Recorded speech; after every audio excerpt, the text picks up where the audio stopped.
Welcome everyone to another video of Vinyl Addict. This is Chili, and July 27th, a lot of great albums were released on this day.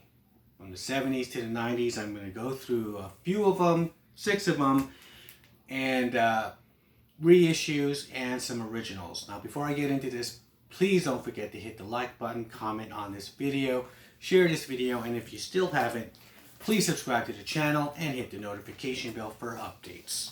Okay, so with that out of the way, July 27th, from the 70s to the 90s, I got some albums here that were released.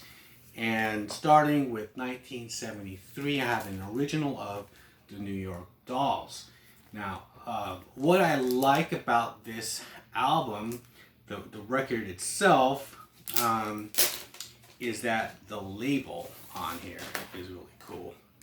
It's Mercury Records, but it has New York Dolls with the lipstick, and so when growing up, you keep seeing these labels from different artists, but if the artists were on the same label as another artist, you get the same label pretty much, right? So if it's RSO, you see this cow on it all the time, right?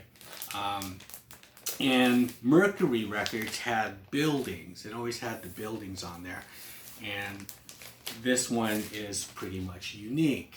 And that's what I thought that was really cool for 1973. I mean, it's kind of, nowadays, it's just like, it's kind of cool to see a label that's personalized and unique. But I think back then, it was either a prog rock band like Rush or Genesis that you'll find like a really cool, unique label.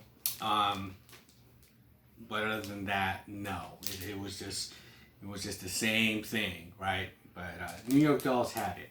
And another thing about this had included on here was these little postcards that you would receive in here from Mercury Records, and it says, "I have just purchased," and you put the record number on here.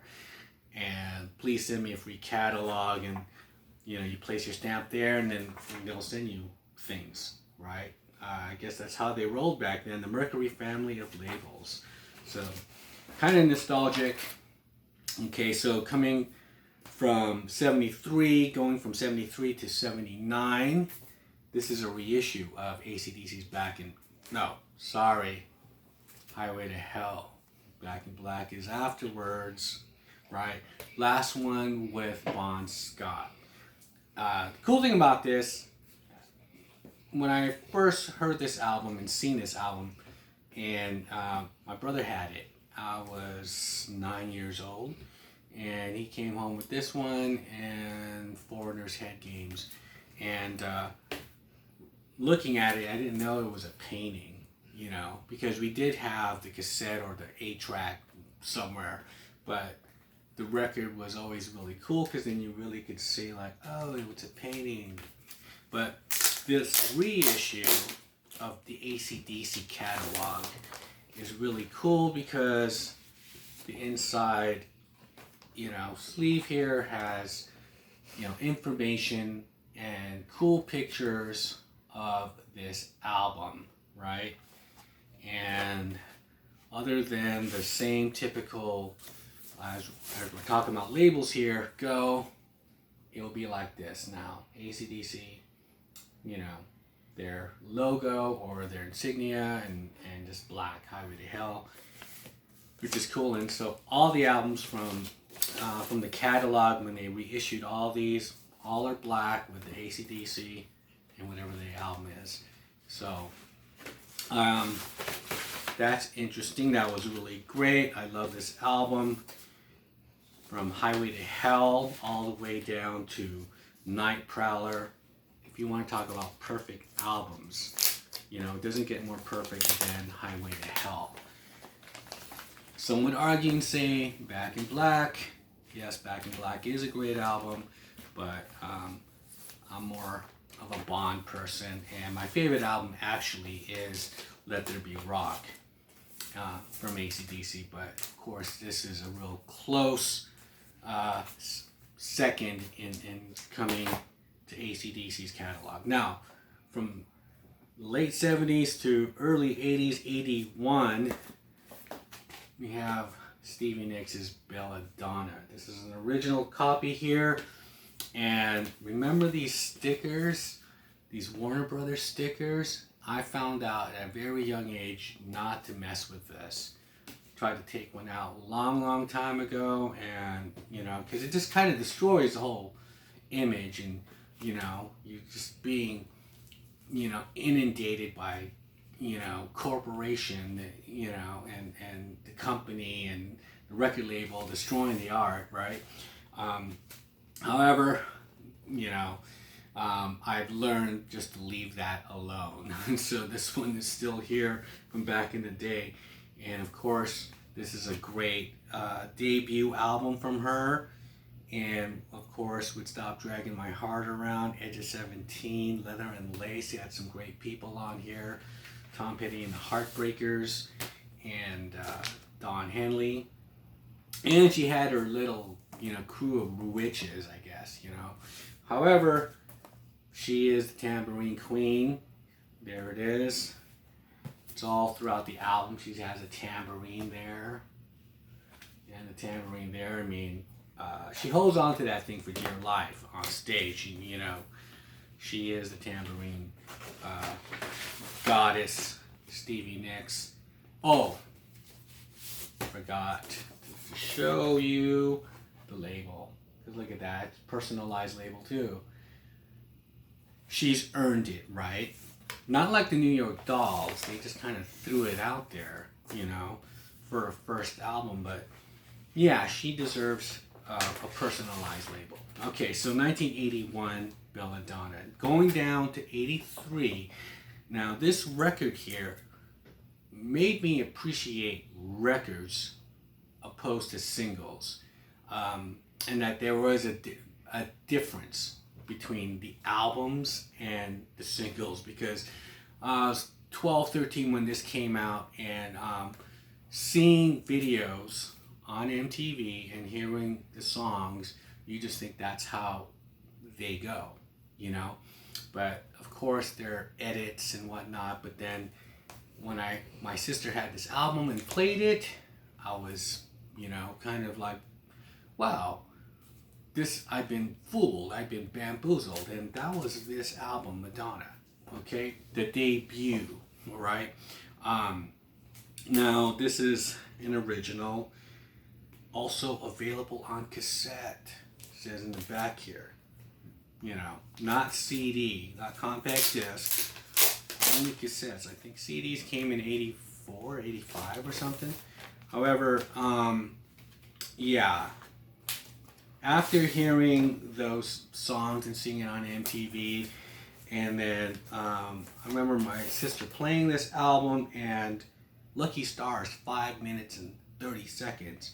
Borderline is 5 minutes and 18 seconds. Holiday is 6 minutes and 8 seconds. I mean, they're all long songs, right? Because 45s at some point I thought, other than, I guess it was just the Beatles that kind of made me think that, okay, that's the complete song, because they even had Hey Jude on a 45. So, not realizing then when hearing this, like Borderline, there was an extra verse in the song and everything, and I was just like, okay, I'm kind of done with 45s. I feel like, you're not getting the real songs, and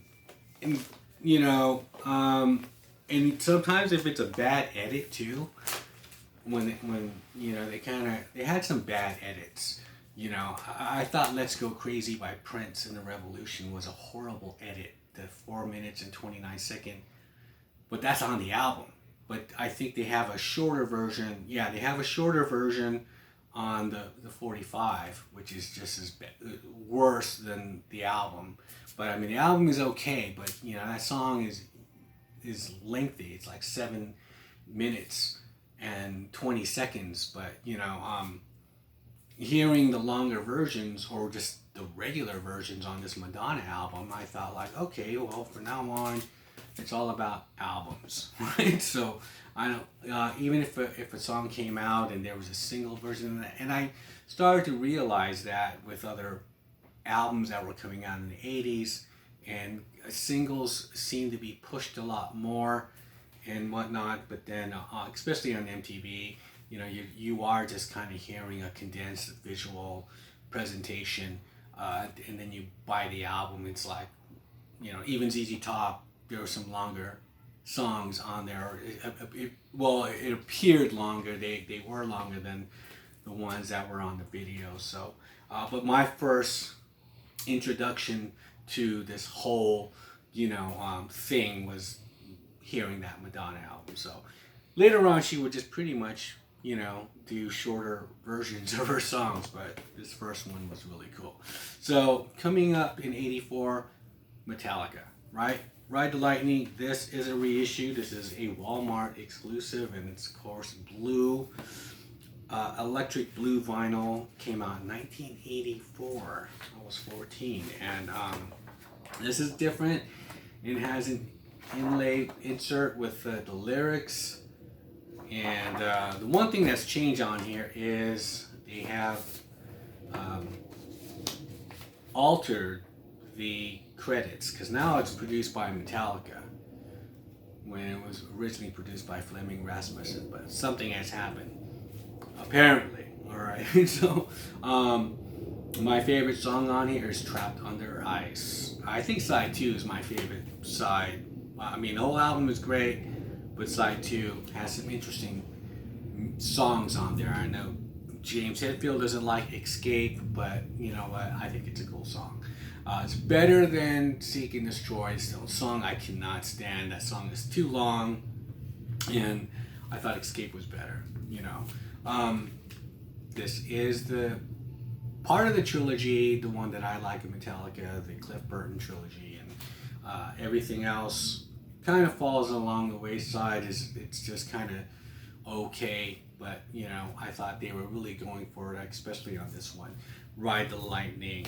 Okay, which brings us to the 90s, and my last pick that came out in 1993, July 27th, Smashing Pumpkins, Siamese Dream. Now this is a reissue, a 2011 reissue, and I like what they did here. The packaging is like, it's cardboard, like hard cardboard, like what they how they used to make albums in the early 70s or the late 60s. You know, it's just really hard cardboard, and of course they changed the color. I do like colored different variant album covers, and I'm gonna do a video on those, because I have a bunch of them where, you know, I have different covers of the same album. And you know, I guess in reissues, they're pretty much changing. Some of them are changing the covers, like this one. Originally, of course, it said Smashing Pumpkins and Siamese Dream on here. It was white and whatnot.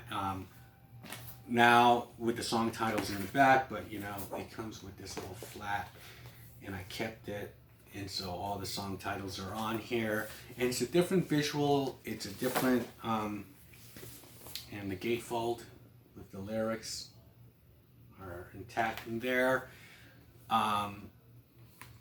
What is it? What do they say in marketing? You know, same great taste, bold new look, right? So I mean, the reason why I like this cover is because they don't have the brand, right? They don't have Smashing Pumpkins. They don't have Siamese Dream. It's just an image, and it's yeah, the color scheme is different, and the one thing about it, it adds more ambiguity to it. There are some album covers.